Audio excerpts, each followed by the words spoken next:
আল্লাহ খাস করে তাদের আশা আকাঙ্ক্ষা পূরণ করিয়া দেন। আল্লাহর ওসিলা করে রব্বুল আলামিন এই যে মাদ্রাসা রিয়াতুল আফসাল মাদ্রাসাকে আপনি কবুলের মঞ্জুর করে নেন।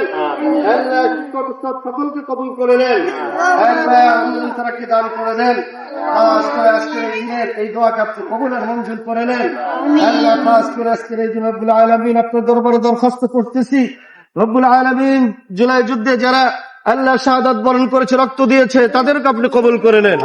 আল্লাহ খাস করে জুলাই যুদ্ধ রব্বুল আলামিন, আয় রব্বুল আলামিন খাস করে সে গুলিবিদ্ধ হয়েছে, উসমান হাদিকে আপনি পরিপূর্ণ সুস্থতা দান করে আবার আমাদের মাঝে ফিরাই দিন। রব্বুল আলামিন আমাদের সার্বভৌমত্বকে আপনি একটা সুন্দর দেশ হিসেবে কবুল আর মঞ্জুর করে নেন। আল্লাহ সর্বপ্রকার জুলুম অত্যাচার নির্যাতন থেকে আমাদের দেশকে হেফাজত করেন। আল্লাহ আমাদের দেশকে শান্তিময় দেশ হিসেবে কবুল আর মঞ্জুর করে নেন। আল্লাহ কোরআনের আইন আপনি বাস্তবায়ন করার তৌফিক দান করে দেন। আমাদের দোয়া হুজুর পাক সাল্লাল্লাহু আলাইহি ওয়াসাল্লামের তোফায়েল কবুল মঞ্জুর করে